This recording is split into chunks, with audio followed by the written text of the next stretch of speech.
سلام سلام تخاطرت زي channel كم يلهم بسم قويتانا يسوس كريستوس سلام نبلكم بزا معلت زياد ما እግዚአብሔር ዕድመን ጥዕናን ሂብና ነዚ መልእኽቲ ቃል ኣምላኽ ክንሰምዕ ተቐሪብና ኣለና ኣብ መንጎና ኮይኑ ዘገልግለና ሓውና ኣገልጋሊ ቀሺ ግርማይ ኢዮብ እዩ እቲ ኣምላኽ ኣብ ልቡ ዘሕደረሉ ንዓና ንሰማዕቲ ክምህረናን ክምዕደናን እዩ ስለዚ ኩላትና ብመንፈስ ጸሎት ኮይና ነዚ መልእኽቲ ክንከታተሎ ብትሕትና ይሓተኩም እግዚኣብሔር ምስ ኩላትና ይኹን ኣገልጋሊ ቀሺ ግርማይ ኢዮብ እንኳዕ ብሰላም ዳሕና ኣብዚ ቻነል መጻኻ እቲ መድረኽ ንዓኻን ንመንፈስ ቅዱስን ክሓድጎኤ ጎይታ የሰኒኻ ጎይታ ምስኻ ይኹን አሜን። እግዚአብሔር ባርካ አራይም ባር ሎሚ ኣብ ካልኣይ ቆሮንጦስ ምዕራፍ 11 ጥቕሲ 4 ዘላ ክንርኢ ኢና ከምዚ ኸ ትብል ስለዚ ሓደ እኳ ንሕና ዘይሰበኽናዮ ካልእ ኢየሱስ እንተሰበኸ ወይስ ንስኻትኩም ዘይተቐበልኩምዎ ካልእ መንፈስ እንተተቐበልኩም ወይስ ዘይረኸብኩምዎ ካልእ ወንጌል እንተመጻኩም ጽቡቕ ትዕገስዎ ኣለኹም። ኣነ ካብቶም ኣዝዮም ብሉጻት ሃዋርያት ብሓንቲ እኳ ዝሐምቕ ኣይመስለንን። ሕጂ እታ ጥቕሲ 4 እደልየ ዘለኹ እግዚኣብሔር ንቃላቱ ይባርኽ። ኣብዚ እንታይ ዝብለና ዘሎ ጽቡቕ ትዕገስዎም ኣለኹም። እዚኣ እታ ርእስትና ጽቡቕ ትዕገስዎም ኣለኹም ይብል ኣሎ። ሕጂ ንመን እዩ ትዕገስዎም ኣለኹም ዝብሎም ዘሎ? እንታይ ስለ ዝገበሩ እዮም? ሕጂ ካብዚ እንድሕር ዳ ርኢና ኮይና ዝወቅሶም ዘሎ ንሰብ ቆሮንጦስ እዩ። እንታይ ስለ ዝኾኑ እዮም ዝወቅሶም ዘሎ እንተልናኻ ኣብቲ ማሕበር ሕንፍሽፍሽ ኣትዩ ስለ ዝነበረ ኢና ንሪኦም ማለት እዩ። ስለምንታይ ከሕንፍሽፍሽ ኮይኑ ነይሩ? ምክንያቱ ሕጂ ኣይተፈለዩም ነይሮም። ኣብ ካልኣይ ቆሮንጦስ ምዕራፍ 6 14-15 ምስቶም ዘይኣምኑ ኣብ ሓደ ኣርዖት ኣይትጸመዱ ማለት ንጽድቅን ሓጢኣትን እንታይ ረኺብዎ ወይስ ንብርሃን ምስ ጸልማት እንታይ ሕብረት ኣለዎ? ክርስቶስ ምስ ብልያል እንታይ ስምዕ ኣለዎ ወይስ ንኣማኒ ምስ ዘይኣማኒ እንታይ ግደ ኣለዎ ኢሉ ያ ኣብዚ ከሪአና ከሎ ክፍለዩ ዝግብኦም ዘይተፈለዩ ከም ዝነበሩ እንታይ ርክብ ኣለዎ? እንታይ ከዘራኽብ ኣለዎ? ተሓዋዊሱ ዝኸይድ ነገራት ቀፂሉ ኣብቲ ቀዳማይ ቆሮንጦስ 10:21 ከዓ ጽዋዕ ጎይታ ጽዋዕ ኣጋንንትን ክትሰትዩ ኣይከኣለኩምን ካብ መኣዲ ጎይታን ካብ መኣዲ ኣጋንንትን ክትመቐሉ እውን ኣይከኣለኩምን እዩ ኸኢሉ። ስለዚ ሓንሳብ ኣብዚ ሓንሳብ ኣብቲ ይብሉ ስለ ዝነበሩ ኢና ከዓ ንርኢ። ስለዚ እንታይ ክገብሩ ነይርዎም ወይ ከዓ እንታይ ክኸውን ነይርዎ እንተልና ኣብቲ ቀዳማይ ቆሮንጦስ 5 ምዕራፍ ጥቕሲ 15 ኢልዎም ሕጂ ግና ምስ ሓደ ሓው ዝበሃል እሞ ኣመንዝራ ወይስ ስሱዕ ወይስ ምምላኽ ጣዖት ወይስ ተጻራፊ ወይስ ሰካር ወይስ ዘራፍ እንተኮይኑ ምስኡ ከይትጽምበሩ ምስ እዚ ከምዚ ዝበለ ከቶ ከይትበልዑ ጽሒፈልኩም ኣለኹ ኢሉ። ሕጂ እምበር እንታይ እዩ ዝብሎም ዘሎ? ኣይትጸናበሩ ተፈለዩ ካብ መን? ሕጂ ኣብዚ ኢልዎ ኣሎ ካብቶም ኣብ ዓለም ዘለዉ ይኮነን ዝብል ዘሎ። ሕጂ ኣብ ቤት ኣምላኽ ኮይኑ ንኣምላኽ እናበለ ግን ካብ ዓለም ንዓለም ዝመስል ነገራት ካብዚ ተፈለዩ እዩ ዝብሎም ዘሎ።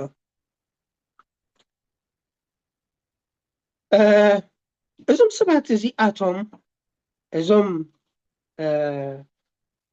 ኣብ ክልቲኡ ዝረገጹ ሰባት ወይ ከዓ ኣብ ክልቲኡ መርገጽ ዝሓዙ ሰባት ንትምህርቲ ጳውሎስ ኣይተቐበልዎን። ከመይ ኢሎም ክቕበልዎም? ምክንያቱ ትምህርቲ ጳውሎስ ዝተፈለየ እዩ ዝብል፣ ንሶም ግን ክፍለዩ ይደለዩ ኣይተቐበልዎን። እዞም ሰባት እዚኣቶም እንታይ ክብሎም ከሎ ርኢ ሕጂ እንታይ ከም ዝነበረ ክትዕን ንርአዮ ኣብ ካልኣይ ቆሮንጦስ 11 13 ከምዚኣቶም ዝበሉ ሰባት ከዓ ሐዋርያት ሓሶት ዝጥብሩ ዓይቲ ርእሶም ንሐዋርያት ክርስቶስ ዝመስሉ እዮም ኢሉ ሕጂ ጠበርቲዮም ንናይ ክርስቶስ አገልገልቲ ዝመስሉ እዮም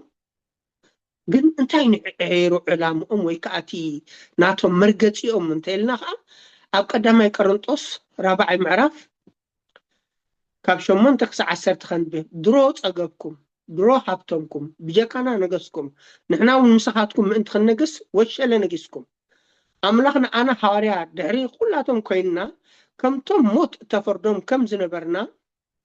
ይመስለኒ ስለዚ ንዓለም ንመላእክትን ንሰብን ትርኢት መስሓቂ ኮይንና ኣሎና ንሕና ስለ ክርስቶስ ዓያሱ ኢና ንስኻትኩም ግና ብክርስቶስ ጥበበኛታት ኢኹም ንሕና ሕማቃት ንስኻትኩም ግና ሓያላት ንስኻትኩም ክቡራት ንሕና ግና ሕሱራት ኢና ኢሉ ክምልሰሎም ከሎ እንታይ ስለ ዝብሉ ዝነበሩ እዮም እንተኢልና ሕጂ ኣብቲ 6ይ ምዕራፍ እንታይ ኢልዎ ብዚ ትምክሕቲ ከም ዝነበሮም ካብቲ ሓደ ትምክሕቲ ከዓ ንስኻትኩም ሃብታማት ንሕና ድኻታት ንስኻትኩም ክቡራት ንሕና ከዓ ንስኻትኩም ሰብ ዝቅበለኩም ንዓና ከዓ ሰብ ዘይቅበለና ኢሉ ክዛረሙ ከሎ ርኢ እንታይ እዩ ግን እቲ መርገፂኦም እንታይ ነይሩ መርገፂኦም ምስ ዓለም ተዋሲብካ ምስ ዓለም ተመሳሲልካ ጉዕዞ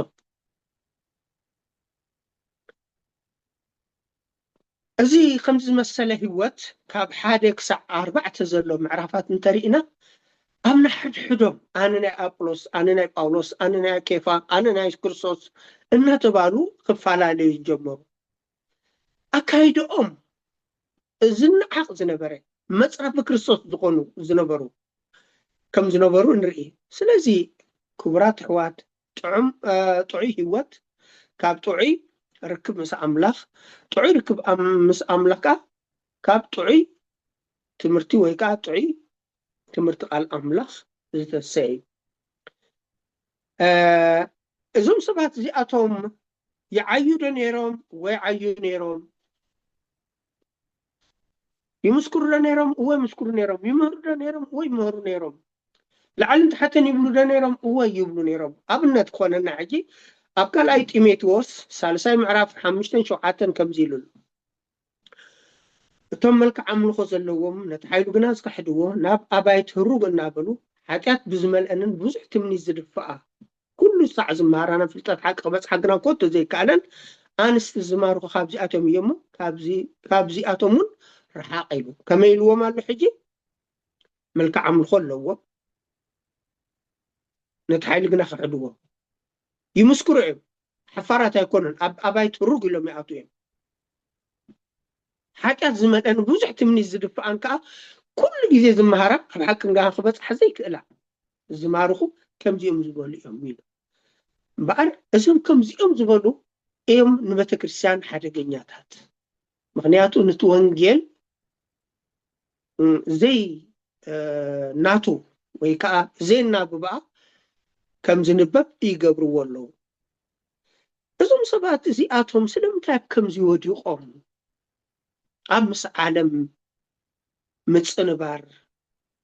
ኣብ አንቺ መንቺ ስለምንታይ ወዲቖም እንተልና ኣብዚ ደረጃ እዚ ዘውድቖም ስሉኽ ኢሉ ዝኣተወ ትምህርቲ ነይሩ ሕጂ ካብቲ ሓደ ስሉኽ ኢሉ ዝኣተወ ትምህርቲ ትምክሕቲ ናይ ኣይሁድነት እዩ حواري باولوس كبل كله أبتغال أي قرنطس 11:22 إبراويان يوم أنا خا إبراوي إسرائيليون يوم أنا خا إسرائيلي دك إبراهيم يوم أنا خا ود إبراهيم يلو سلازي تمكحت خبز نبرة بتن الصوم زاربو زلوخا كم زموت صوم كان أي تمكحت خا نيرو قرنطس أين رسعيا تاشعو كابتن بعالم برتعات كتماتات زنبرة جن تقوتن معبالين تحاويسو زخد الله زنبرت عديا أب قريخ أب تقوانتي فلسفناتات زنبرو لقيزي حجي أب سخم زمسالة خاء كمتي أب قدامي قرنطوس قدامي معرف طبابينيا أبي عالو مهور صحفات سي أبلو مرمار زعالم زي أخا أبي عالو أملاخ طباب زعالم زي زي أدو عشرينات أي قبرن إيو يبل حجي أب سخ أنتريئنا እንታይ ዝምኩሕ ነይሮም በቃ ብፍልስፍና ጽርዓውያን ቃ ብፍልስፍና ይኸዱ ነይሮም ስለዚ ቶም ሓደ ብሃይማኖት ክምኩሑ ከለዉ ሓደ ካ ብፍልስፍና ቶም ናይ ክርስቶስ ግና ከም ኢኮኑ ስለዚ እዞም ክልተ ብሃይማኖት ኮነ ብናይ ዓለማዊ ትምህርቲ ዝምኩሕሉ ነገር ነይርዎም ሐዋርያ ጳውሎስ ከምዚ ኢሉ ምልሰሎም ሸው ስለዚ ዓለም ብጥበብ ንኣምላኽ ብጥበብ ኣምላኽ ገይራ ካብ ዘይፈለጠቶ ኣምላኽ ነቶም ዝኣምኑ ብናይ ስብከት እሽነት ገይሩ ከድሕኖም ፈቐደ ኣይሁድ ምልክታት ይኣምኑ ይልምኑ ጽርዓውያን ድማ ጥበብ ይደልዩ ንሕና ግና ነቲ ንኣይሁድ መዐንቀፊ ንህዛብ እሽነት ዝኾነ እዚ ኣይንረሳዕ እያ እቲ እተሰቕለ ክርስቶስ ንሰብኽ ኣለና ክርስቶስ ኣይኮነን እቲ እተሰቕለ ክርስቶስ ንሰብኽ ኣለና ሕጂ እታ ተሰቕለ ክንሪኣ ኢና ንድሓር እተሰቕለ ክርስቶስ ንሰብኽ ኣለና ስለዚ እምበኣር ኣብዚ ደረጃ ዘብፅሖም ትምክሕቶም ትሕት ዘይምባሎም ኣምላኽ ነፍሲ ወከፍና ይደግፍ ካብ ገዛእ ርእስና ዋላ ሓንቲ የብልና ብምሕረት እግዚኣብሔር ኢና ንነብር ብፀጋ እግዚኣብሔር ኢና ንነብር ኣብ ምሕረቱን ኣብ ፀጉኡን ኢና ስለዚ እቲ 30% ዘለዎን እቲ 80% ዘለዎን ኣምላኽ እንድሕርልዩ ኩሎም ምኢት እዮም ዝኾኑ ስለዚ ፀጋ እግዚኣብሔር ክዓዝዝ እቲ ዝበለፀ እዩ እዞም ሰባት እዚኣቶም ሐዋርያ ጳውሎስ ክገልጾም ከሎ ከም ስጋውያን ይመላለሱ ነይሮም ቀዳማይ ቆሮንቶስ 3 ምዕራፍ ኣለና ኣሕዋቴ ኣነ ከም ንስጋውያን ከም ንቆልዑ ብክርስቶስ እምበር ከም መንፈሳውያን ክዛረበኩም ኣይኮነለይን እዩ ገና ስጋውያን ስለ ዝኾንኩም ፀባ መገብኩኹም ዕፁም ብልዒ ኣይኮነን ግና ኣይከኣልኩሞን ሕጂ እኳ ኣይትኽእልዎን ኢኹም ቅንዕን ባእስን ካብ ዝህልወኩም እሲ ስጋውያን ምዃንኩም ዶ ኣይኮነን ከም ባህል ሰብዶ ትኸዱ ኣለኹም ቅንዕን ባእስን ሕጂ ቅንዕን ባእስን ሰብ ዝሪኦ ኣይኮነንቲ ሓደገኛ ሰብ ዝሪኦ ዝፅልየልካ እኳ ይዛረበካ እኳ ቅንዕን ባእስን እቲ ውሽጣዊ እግዚኣብሔር ዝሪኦ እንታይ ኮን ይብለና ይኸውን ውሽጥና ክንብል ከሎ እዞም ሰባት እዚኣቶም እምበር ናይ ክርስቶስ ኢና ይብሉ ግን ቅንዕን ባእስን ምን ቶም ሓደ ናይ ኣጵሎስ ቶም ሓደ ናይ ጳውሎስ ቶም ሓደ ናይ ኬፋ ናይ ክርስቶስ ዝተፈላለየ እናበሉ ኣብዚ ምክርኻር ነይሩ እግዚአብሔር ንነፍስ ወከፍና ደገፍ እንምካሓሉ ማሕበር የለን እንምካሓላ ቤተክርስቲያን የለን ታ ቤተክርስቲያን ታ ሰማያዊት ቤተክርስቲያን ተሓንቲ እያ ስለዚ ኣምላኽ ይሓግዘና ኣባላት ናይዛ ቤተክርስቲያን እዚኣ ክንከውን ካልእ ፀሊዎም ዝነበረ በቲ ኣብ ቆሮንጦስ ዝነበረ ከምቲ ዓንተበ ይቀድም ኣቢሉ ዝበልክዎ ብዙሕ ጣዖታት ከም ዝነበረ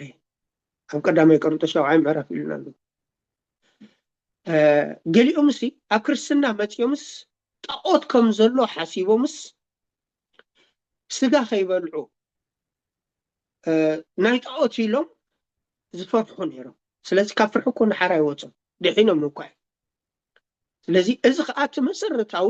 ኣብ ቆሮንጦስ ዝነበረ ናይ ጣዖታት ናይ ዝሙት ከዓ ኣብታ ማሕበር ፅልዋ ገይሩ ከም ዝነበረ ብዝኾነ ግን እቲ ምንጩ እንታይ እዩ እንተልና ናብታ ቀዳሚት ዘንበብናያ ካልእ ኢየሱስ እንተሰበኸ ወይስ ንስኻትኩም ዘይተቀበልኩም ካልእ መንፈስ እንተተቀበልኩም ወይስ ዘይረኸብኩም ካልእ ወንጌል እንተመጻኩም እዩ ዝብል ዘሎ ሕጂ ዳይና እምበርታ ምንጪ እንታይ ኣብዚኣ ዘላ ክርስቶስ ዘይኮነ ኣብ ውሽጢ ቤተክርስቲያን መንፈስ ኣምላኽ ዘይኮነ ኣብ ውሽጢ ሕብረት ቤተክርስቲያን ወንጌል ናይ ሓቂ ዘይኮነ እተሓወሶ ወንጌል ኣብ ውሽጢ ቤተክርስቲያን ክኸውን ከሎ ቤተክርስቲያን ክትሰማዕ ኣይትኽእልን እያ ከምቲ እግዚኣብሔር ዝደለየ ከዓ ክትከውን ኣይትኽእልን እያ ስለዚ ጥዑይ ትምህርቲ ጥዑይ ህይወት እዩ ዝህብ እዚ ከምዚ ዝመሰለ ግና ኩሉ ግዜ ፀገም እዩ ኣብ ራእይ ዮሃንስ እንታይ ኢላ ማሕበር ሳልሳይ ምዕራፍ ጥቅስ 17 ሃብታምን ፈሳስን ዝደልዮ የብለይን ክትብል ኮላ ዕሱር ነዳይ ዕሩቕ ዘደንግፅ ዕውር እናበለ ኩሉ ኣብ ኣኽበር ከሎ ምክንያቱ ክርስቶስ ተዳእ ዘይልዩ ኮይኑ ንስና እኮ ዝተረፈ ይብላን ክትሪኦ ኮላ እኮ እንታይ ትብል ዘላ በቃ ተረፈኒ ይብለይን ሃብታም እያ ትብል ዘላ ብኩሉ ሙሉእ እየ እግዚአብሔር ይሓግዘና መንፈስ እግዚአብሔር አለ እንዲ መንፈስ እግዚአብሔር ዝምራሕ ክትብል ትኽእል ኢኻ እቲ ጉዳይ ግን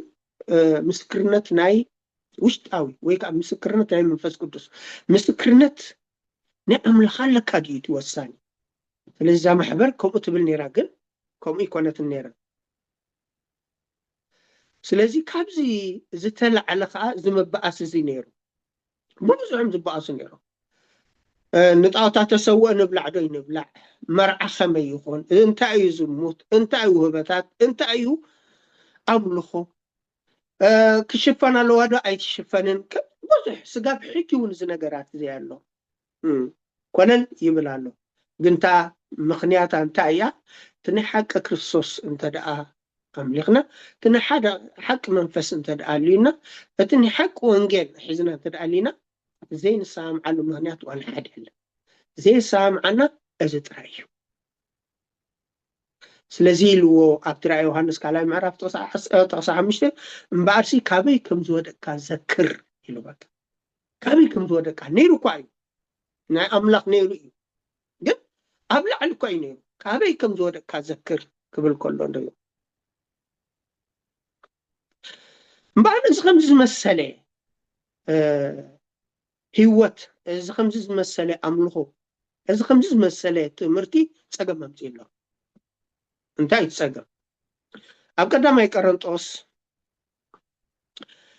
ምዕራፍ 14 ጥቕስ 32 33 እንታይ ኢሉ ኣምላኽሲ ናይ ሰላም እምበር ናይ ዝርግርግ ኣምላኽ ኣይኮነን እሞ እቶም መናፍስቲ ነቢያት ነቶም ነቢያት ይግዝእዎም እዮም ስለዚ ኣብዚ ኣኽወስዳ ደልየ ዘለኹ ኣምላኽሲ ኣምላኽ ሰላም እምበር ኣምላኽ ዕግርግር ኣይኮነን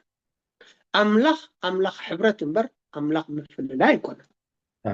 ኣሜን ኣምላኽ ትሕት ምባል ምቅብባል እምበር ኣምላኽ ትምክሕቲ ይኮነን ስለዚ ኣብዛ ማሕበር እዚኣ ግና ክምኩዑ ከለዉ ናይ ኣጵሎስ ናይ ጳውሎስ ናይ ገለ እንዳበሉ ክምኩዑ ከሎ ኢና እምበኣር እዞም ሰብ ቆሮንጦስ ኣብ ካልእ ከምቲ ዝግባእ ዘይተጠቐሰ ኣብዚኦም ግን ጥልቕ ኢሉ ዝጠቐሰ ነገር ክንርኢ ኢና ብዛዕባ ውህበታት ብዛዕባ መንፈስ ቅዱስ ክገልፅ ከሎ ንርኢ ካብኡ ናብኡ ከዓ ኣብታ ማሕበር ዘዕገርግሮም ዝነበረ ኢልዎ ኣሎ ሕጂ ዘዕገርግሮም ዝነበረ ካብ 16 ኣትሒዝና ቀዳማይ ቆሮንጦስ ምዕራፍ 14 እንተሪኢና እቲ ዘዕገርግር ዝነበረ ኣብ ክልተ ነገር ገይርዎን ኣሎ መጀመርያ ጥቕሲ 4 ከንብብ ቀዳማይ ቆሮንጦስ ምዕራፍ 14 ጥቕሲ 4 ዋላ 39 41 ከንብባ ክትበርሃልና ኣሕዋተይ ስለዚ ክትንበዩ ሓረር በል ብቋንቋታት ምዝራብ ድማ ኣይትኸልክሉ ግናኸ ኩሉ ብስርዓትን በጋባብን ይኹን ኣብ ዝኾነ መልእኽቲ ከምዚ ናይ ቆሮንጦስ ገይሩ ኣይብርሆም ኣብ ቆሮንጦስ ከዓ እንታይ ንርኢ ኣለና ዕግርግርን ዘይምርዳእን ንርኢ ኣለና ስለምንታይ ኢና ክንመፅእ ሕጂ ናብቲ ዓንተቦ እዩ ዝበልና ንኽእል ካልእ ኢየሱስ ካልእ መንፈስ ካልእ ወንጌል ኣብኣ ነይሩ ከምኡ ስለ ዝነበረ ኣብ ጥቕሲ 29 ንርኢ ቀዳማይ ቆሮንጦስ 14 ጥቕሲ 29 እንታይ ኢሉ ነስተውዕለላ እዚኣ ነቢያት ድማ ክልተ ወይ ሰለስተ ኮይኖም ይዛረቡ እቶም ካልኦት እውን ይመርምሩ ወይ ኣትብል ሕጂ እንታይ ኢልና ነርና ግናኸ ኩሉ ብስርዓትን በጋባብን ይኹን ኢሉ ሕጂ ብዛዕባ ትንቢት ክመፅእ ከሎ እንታይ ኢሉ ኣሎ ክልተ ወይ ሰለስተ ኮይኖም ይዛረቡ ነፍሲ ወከፍ ምስ ተዛረበ ካልእ ከዓ ኮፍ ኢሉ እንታይ ይግበር ይመርምር ኣብ ውሽጢ ቤተክርስትያን እኳ እዩ ገለገለ ሰባት ይብሉ መንፈስ ቅዱስ ከሎ ኣብ ውሽጢ ቤተክርስትያን ከምዚ ክኸውን ኣይክእልን እዩ እሞ ከምኣ ትብለና እቶም ካልኦት ይመርምሩ ማሕበር ኣምላኽ እቶም ካልኦት ይመርምሩ እቶም ዝዛረቡ ከዓ ይዛረቡ ኢሉ ካብዚኣ ወፃኢ ድላይና ተዛሪብና ከይተመርመረ ተደኣ ኮይዱ ተሓተቲ ንሕና ኢና ስለዚ እንታይ ኢልዎ ኣሎ ፅቡቅ ትዕገስዎም ኣለኹም ድላዮም ተዛሪቦም ስቕ ኢልና ንሰዶም ተደኣ ኮይና ተሓተቲ ነፍሲ ወከፍና ምዃንና ከዓ ከነስተብል ይግባአና እታ ካልአይቲ ተዕገርግሮም ዝነበረት ፍታሕ ዝተገብረላ ስጋ ብሎም ሰብ ዘይተቀበላ ዘሎ ብዛዕባታ بقانقا مصلاي وكا مزراب ياتبل زلا نسخ ان رأي انتي سرعه وهيبو الله كم يغيرو فتح اوچ يلالو اسران شوعتن بقانقا ززارب انتلو كلته انت بزح سلسته يكونمو ببتارا يزاربو ده هذا كا يترجمو ترجم انت زي البغنا اتبقى انقا زارب اتا محبر سقيبر نرسنا املاقن غنا يزارب ده ايلو لذي رأيا اما حبر كلته وي سلسته مخا اترجم خلو سلمنتاي انتلنا ابت محبر كمتي نبيات زعغرغرو زنبرو بقانقا مصلاي كا ابت محبر معغرغار نيو ስለዚህ ክፍለጥ አለው ናይ ዲያብሎስ ናይ አምላክ ምዃኑ ክፍለጥ ተኮይኑ ካ ክትርጎም አለው እሞ እብሉ ሕጂ ገለ ሰባት ንርእሱን አምላኹን ግና ይዛረብ ወይ ይዛረብ እሞ ምስጢር ወይ ምስጢር ይክብል ከሎ እንታይ እዩ ዝብል ዘሎ ንርእሱን አምላኹን ይዛረብ ሕጂ ስምዖን ሓወይ አነ ንዓኻሲ እንታይ ክብለካ ትኽእል እስኪ ምስ ገዛእ ርእስካ ተዛረብ እንተይለካ ወይ ከዓ ኣነ ንገዛእ ርእሰይ ሕጂ ናይ ጸሎት ግዜኺ ሕጂ ንነፍሰይ እኮ ዝብላ ዘለኹ ሕጂ ናይ ቃል አምላክ ምንባብ ግዜኺ ስለዚ ንርእሰይ ይዛረብ ኣለኹ እቲ ምስጢር ዝበሃል እሲ ዋ እሞ ዘይግለጽ እዩ ዝብለካ ከዓ ኣሎ ዋ ዘይግለጽ ተዝኸውን ዳ ይተርጉሞ ተባሂሉ ክግለጽ ስለዚ ተደልየ ኣተርጉምቲ ኣለዉ ኦ ኣብኡ ከዓ እንታይ ኣሎ እንታይ ዝብል ኣሎ ቋንቋ መላእክቲ እዩ ኣብ ቀዳማይ ቆሮንቶስ ምዕራፍ 13 ቋንቋ መላእክቲ እኳ ተዛረብ እዩ መሰረቱ ኣብ 13 ጥቅሾም ተንተሪኢና እንታይ ዝብለና እዚ ቋንቋ እዚ ክውዳእ እዩ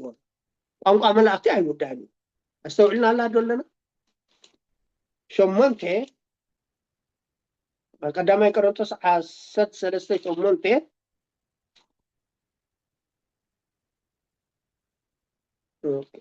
يدلخو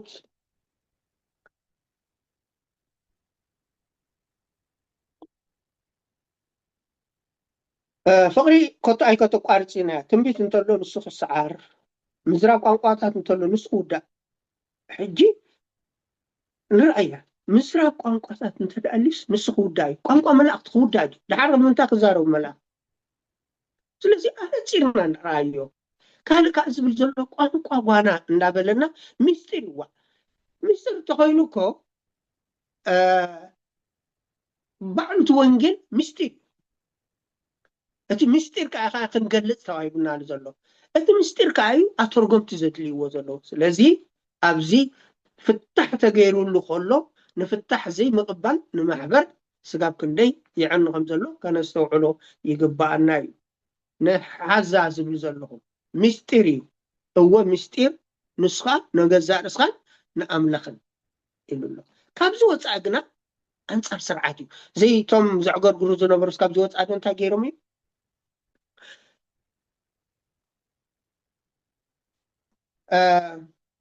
እዚ ከምዚ ዝመሰለ ብዘይ ስርዓት ክኸዱ ገይርዎም እንታይ ልዋ ኣብቲ ቀዳማይ ቆሮንቶስ 11:17 ግና ኸ እዚ ክእዝዝ ከለኹ ምእካብኩም ንዝገድድ እምበር ንዝሓይሽ ስለዘይኮነ ኣይ ንእደኩምን እየ ምእካቦም ሲ ንዝገድድ ንሕማቅ ኮይኑ ስለምንታይ እንተልና ከምቲ ቃል ኣምላኽ ዝብሎ ስለዘይከደ ስለዚ ኣብ ዘይምግዳስ ከም ዝነበረ እምበር ኣብ መወዳእታ ክንከይድ እንታይ እታ ጥቕስና ካልእ ኢየሱስ ካልእ መንፈስ ካልእ ወንጌል ሕጂ እታ ካልእ ኢየሱስ ትብል ዘላ ሓንቶ ወሪእና ናዳ እቲ ተሰቕለ ኣትብለና ኣብ ቆሮንቶስ ኣብ ካልእ ካ እንታይ ኢሉና ኣሎ ኣብ ቀዳማይ ቆሮንቶስ ካልኣይ ምዕራፍ ጥቕሲ 11 ጥቕሲ 1-2 ንሱ ከዓ እቲ ተሰቕለ ክርስቶስ ይብለና ተሰቕለ ክርስቶስ ጥራይ ግን ኣይኮነን እንታይ ዳ ዝተስዐ እምበኣር ተሰቕለ ክርስቶስ ክንብል ከለና ከምቲ ንዓይ ተቐቢሎም እንተኮይኖም ክቕበልዎም እዮም ሰጎምን እንተኮይኖም ቀቲሎም እዮም ስለዚ ኣብዚ ዓለም እዚኣ ስደትን ቶም ብክርስቶስ ክነብሩ ዝደልዩ ስደትን መካራን ይከጋጥሙ ካልእ እተሰቕለ ጥራይ ከዓ ኣይኮነን እቲ ዝተንስዐ ብክብሪ ዝዓረገ ኢየሱስ ክርስቶስ እዩ። እዚ ከዓ ኣብ ቀዳማይ ጢሞቴዎስ 3 ምዕራፍ 16 ኣለና ናብ ክብረት ዝዓረገ ኩሉ ግዜ ተስፋ ዘይብሎም ወይ ከዓ ኩሉ ግዜ ምክረምሮም ትክንከውን ኣይኮነን። ስለና ተሲኡ ክርስቶስ ምእንታና ተሲኡ ዕዳና ኩሉ ከፊሉ እዩ። ስለዚ ሕሚም ወይ ከዓ ሕሚም ንብለሉ ነገር ከዓ የለን። ስለዚ ነቲ ነምልኮ ኣምላኽ ዝተሰቕለን ዝተስእን ካልእ መንፈስ ከዓ ኢሉና ኣሎ። እቲ መንፈስ ኢልዎ ዘሎ መንፈስ ባርነት ከም ብሓድሽ ንፍርሃት ኣይተዋህበናን። ሓደ ሰብ መንፈስ እግዚኣብሔር ዘለዎ ብክርስቶስ ዘሎ መንፈስ ባርነት የብሉ። ሓደ ግዜ ሰሚዕካ ናይ ዓሌቱ ከምዚ ፀንሐ ዶ ከምዚ ፀንሐ ክርስቶስ ሓይሊ ኣውፂኡና እዩ። ባሮት ኣይኮናን። ናይ ዓለት ሓጢኣት ኣይኮነ ንናትና ኣይኮነ። ሓንሳብ ንክርስቶስ ተተቀቢልና ምስ ክርስቶስ እንተደኣሊና መንፈስ ባርነት ከም ብሓድሽ ንፍርሃት ኣይተዋህበናን የለን ኣይ ናይ መንፈስን። ስለዚ ከዓ ኣነስ መንፈስ ተመላለሱ እሞ ትምኒ ስጋ ኣይ ክትፍፅሙን ኢኹም ዝብለኩም ዘለኹ ኢሉ። ስለዚ እዚ እቲ ናይ መወዳእታ እዚ ካልእ ወንጌል ዝብል ዘሎ እቲ ወንጌል ኣብ ገላትያ 1:6-7 ኢሉና ኣሎ። ካብቲ ብፀጋ ክርስቶስ ዝፀዋዓኩም ከምዚ ቀጢፍኩም ናብ ካልእ ወንጌል ምግልባጥኩም ይገርመና ኣሎ። እዚ እውን ገለ ዘዕገርገርኩም ነቲ ወንጌል ክርስቶስ ክልጥዎ ዝደልዩ ከም ዘለዉ ማለት እዩ እምበር ካልእ ወንጌል ኣይኮነን። ስለዚ እቲ ወንጌል እዩ ግን ይግልብጥዎ ኣንፃር ይኸውን። ክርስቶስ እንታይ ኢሉ እቶም ምእንቲ ክርስቶስ ክነብሩ ዝደልዩ ክስጎጉን መከራ ክበፅሖም እዩ እንዳበለ ናብ ጢሞቴዎስ ኢሉና ኣሎ። ንሕና ግን ኩሉ ክሰልጠካ ኩሉ ክጠዕመካ እዩ። ስለዚ ተገልቢጡሎ ወንጌል እንታይ እዩ ዘርእየና? ብዙሕ ነገር ምሕላፍ ከም ዘሎ ኣምላኽ ነፍሲ ወከፍና ደግፍ እምበኣር እንታይ እዮም እዞም ሰባት ፅቡቅ ተዕገስዎም ኣለኹም። እንታይ ኮይኖም ኮኑ ይዕገስዎም ነይሮም ኮኑ? ብዙሓት ኣመንቲ ክህልዎም ኢሎም ድዮም ፈሪሆሞም ድዮም? ብዝኾነ ግን ይዕገስዎም ነይሮም። ተጋጊዮም ከም ዘሎ ይፈልጡ ነይሮም። ኣብ መጨረሻ ግን ማሕበር ኣምላኽ ምዕግርጋር ኮይኑ ማለት እዩ። ስለዚ ሎሚ ኸ ንሕና ስቂልና ዲና ንዝኾነ ነገር ክንቅበል መርምሩ ዘይተባሃለና እዩ። እግዚአብሔር ነፍሲ ወከፍና ደግፍ። ቀደም ኣብቲ ጀመርናሉ ግዜ እንታይ ይባሃል ነይሩ? ንቃል ኣምላኽ ኣሜን ኢልካ ይስማዕ ኣይኮነን። ቃል ኣምላኽ መርምሩ እዩ ዝበሃል ዘሎ። ንመንፈስ ቁልኩም ኣይትቀበሉ እዩ ዝብለና ዘሎ። ስለዚ ክንምርምር ኣለና። እንተዘይመርመርና ባዕላና ሓላፍነት ነብል ኣለና ማለት እዩ እሞ እግዚአብሔር ይሓግዘና። ሕጂ እውን ክብሎ ደልየ ዘለኹ እዚ እዩ። ፅቡቅ ተዕገስዎም ኣለኹ። ኤልያስ 450 ናይ ነቢያት ናይ በዓል ነቢያት 400 ከዓ ናይ ኣስታርተ ሚክያስ 400 ሓሰውቲ ነቢያት ደው ኢሎም ስዒሮም ከዓ ክርስቶስ ሒዞም። ስለዚ ሓቂ እንተሒዝና ድላ ይኹን። ሓቂ እንተዘይሒዝና ግን እንታይ መክዓበስ እዩ። ሓንቲ ፀባ ኩባያሲ ኣብ ሳንኬሎ ሙሉእ እንተእቲኻ ፀባ ኣይኮነትን በሊላ። ስለዚ ከምኡ ዝኸውን ዘሎ እሞ እታ ፅሪትን እታ ቅንዕትን ኣምላኽ ሓግዘና። ኣብዚ ወዲእ ኣሎ። እግዚአብሔር ባርኩ። ኣሜን ኣሜን። ጎይታ ዕዚዝ ይባርኽካ። ናይ ባሕቂ ፅቡቅ ንማሕበር ኣምላኽ ኣዝዩ ዘገድስ ትምህርቲ እሞ ጎይታ ይባርኽካ። ኣራይ ተኸታተልቲ እዚ ቻነል ዝፀናሐና ግዜ ክብሪ ኩሉ ንእግዚኣብሔር ይኹን። ኣብዚኣ ክንውድእ ኢና። ነቶም ነዚ መልእኽቲ ንሰምዖ ድማ ኩላትና ሼር ክንብሎ ኣብ መንፈስ ፀሎት ኮይና ከዓ ክንሰምዖ ንካልኦት ከነካፍሎን እግዚኣብሔር ንኩላትና ይደግፈና። ቀሺ ግርማይ ከዓ እንኳዕ ነብዚ ከም ዝመሰለ መልእኽቲ ከተቕርብ ኣብ ከዓካ እግዚኣብሔር ተመስገነ ይኹን። ጎይታ ዕዚዝ ይባርኽካ። ኣዝዩ ኣገዳስን ሃናፅን ማሕበር ኣምላኽ እሞ ጎይታ መመሊሱ ኣገልግሎትካን ሂወትካን ቤትካን ይባርኽ። ኣብዚኣ ክንውድእ ኢና። ጎይታ የሱስ ምስ ኩላትና ይኹን። ተባረኹ። ኣሜን። እግዚአብሔር ባርካ ፓስተር ስሞን ሓወይ ኣምላኽ ምስ ኩላትና ይኹን። ኣሜን ተባረኹ። ኣሜን ኣሜን።